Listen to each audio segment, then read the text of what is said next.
Thanks very much for staying with us. Time now for Eye on Africa with me, Georgia Calvin-Smith. Tonight, Ugandan Olympian Rebecca Cheptegei is in intensive care with 80% burns after her partner snuck into her home and dumped petrol on her in Kenya. Also, DR Congolese authorities confirmed that 129 people were killed and women were raped amongst a chaotic breakout attempt in the capital in the early hours of Monday. And Ugandan opposition leader Bobi Wine's injured in the city of Bulindu. His camp accused police of having shot him in the leg. They claim, though, that he hurt himself getting out of a car. But first, Ugandan distance runner Rebecca Cheptegei is currently in intensive care in Kenya after her boyfriend doused her in petrol and set her on fire at her home in Endeavour. The 33-year-old had not long ago returned from the Paris Olympics, where she'd placed 44th in her event. She's reportedly sustained over 80% burns in the attack. Our Bastien Renouy brings us more from Nairobi. Rebecca Cheptegei is in a critical condition. She's currently hospitalized in Eldoret, a town where many international athletes train. According to the police, at least 75% of her body was burnt after she was allegedly attacked by her former boyfriend. According to the police, several neighbors witnessed the attack. They said that they first heard an argument between the two before seeing a man pouring liquid on Cheptegei's body and burning her. The circumstances of this attack are still unclear, but according to several local sources, there was an ongoing dispute about a land and house that she recently bought in the region to live nearby her training center. An investigation is ongoing. It's not the first time that an attack against a female athlete occurs in the country. In 2022, Damaris Mutua was strangled to death, and a year before, Agnes Tirop was killed. She was stabbed several times in 2021. The main suspect, her husband, is yet to be judged 3 years later. Our Bastien Renouy there for us. Now, Bulela Tinta, who will be a familiar face to those viewers who've been following our Africa at the Olympics and Paralympics coverage, joins me now. And Bulela, you were meant to today really just take us through some of the achievements of African athletes at the Paralympics. But this story has really hit so many who've been following the games and sports in general so hard. And you were telling me earlier that you think that incidents like this grimly reflect a far greater problem. Please expand on that. Absolutely. You know, I usually hit you with a little something colorful, but I'm wearing black in a sense of mourning because this is an absolute travesty and a continuation of an ugly growing trend. I must speak as an African man to say 34% of women in Kenya experience abuse from the age of 15 onwards. Now, these are well sort of sourced stats, so not something that we are making up. I must take off my journalistic hat at this stage and speak as a brother and as a son, because one day I fear it will be my sister, it will be my mother. Enough is enough now.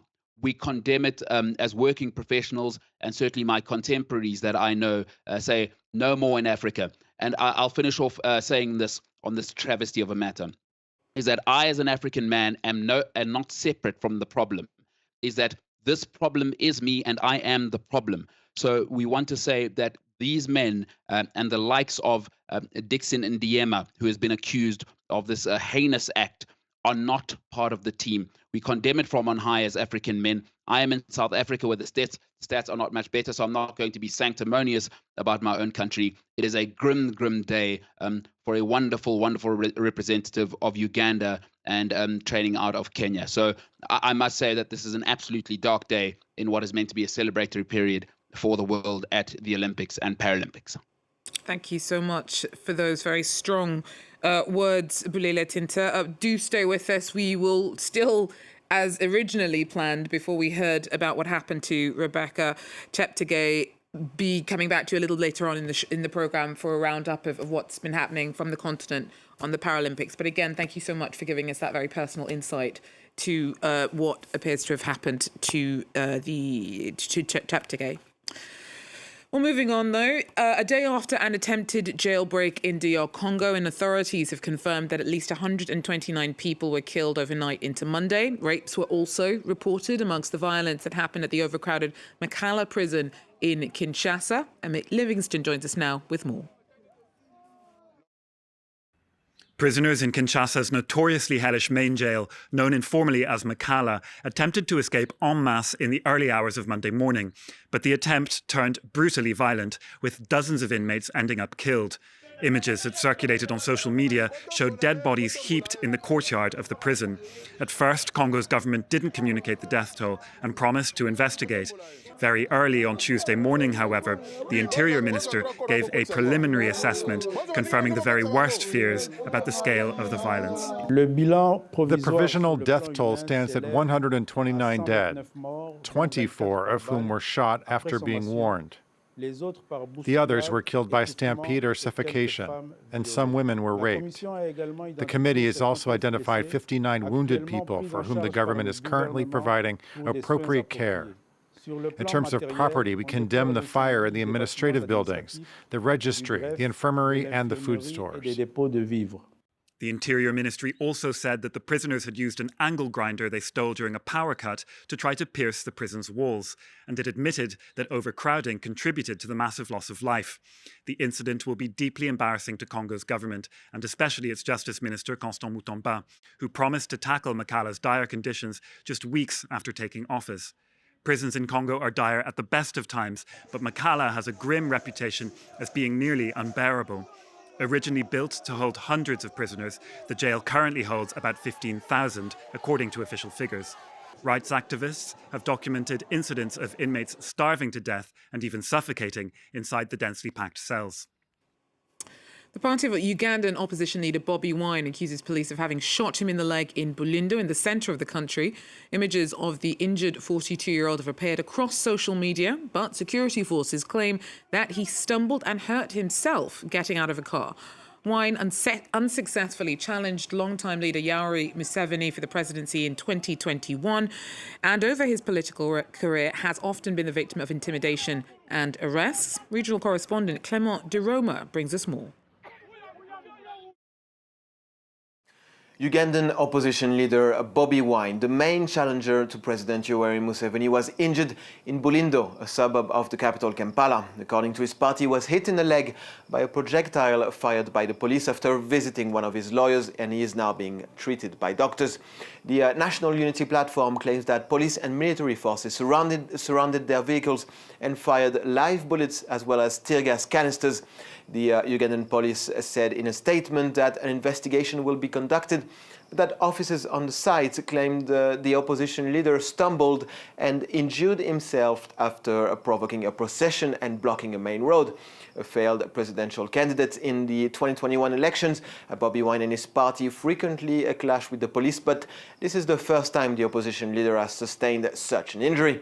Last January, he was placed under house arrest as his party prepared for protests against the government. In October 2023, he was briefly detained along with hundreds of protesters upon returning from an international tour to gain support in Western countries last year. Some of his rallies were banned during his tour of Uganda as he prepared for the 2026 elections, in which he hopes to replace President Museveni, who has been in power since 1986. Well, some of the victims of a devastating attack in Nigeria's Yobe state have been buried. At least 81 people were killed and several others are still missing after Sunday's raid by suspected Boko Haram extremists. Local police have speculated that the violence may have been in revenge for the earlier killing of 2 Boko Haram members by villagers. Now, the extremist group has waged a 15-year insurgency in the country's northeast. And finally, as promised, back to Bulelo for a quick look at the African stars shining at the Paralympics. And Bulelo, one man in particular has caught your eye. Some pretty impressive credentials and not just sporting ones. Tell us about him. Quite rightly, this man is, we've called him the golden engineer here.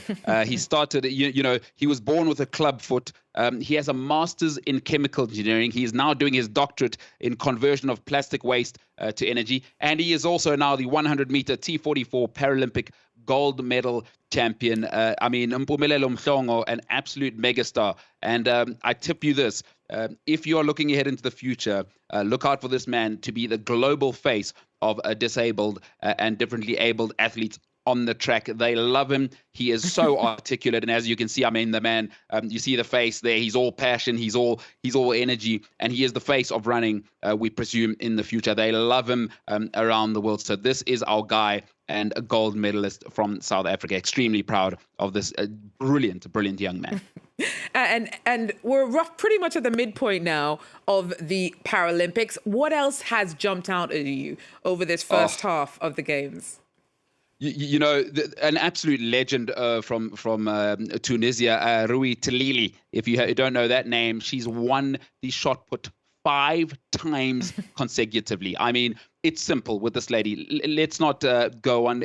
Let's not, bloviate. She is simply iconic. 5 Olympic golds in a row. That's 20 years of dominance. Usain Bolt, eat your heart out. An icon of the sport. And by the way, that's not it. That's not all she's got. She's got 2 discus gold medals. Tomorrow morning, she will try and make it 8 gold medals at the Olympics in total. What a career. What a woman. What an icon. Thank you so much for keeping your eye on the Paralympics for Africa and for Eye on Africa. Bulela Tinta there for us once again. That, though, is all we have time for Eye on Africa. Thanks for joining us. Do so again if you can. Till then, take care.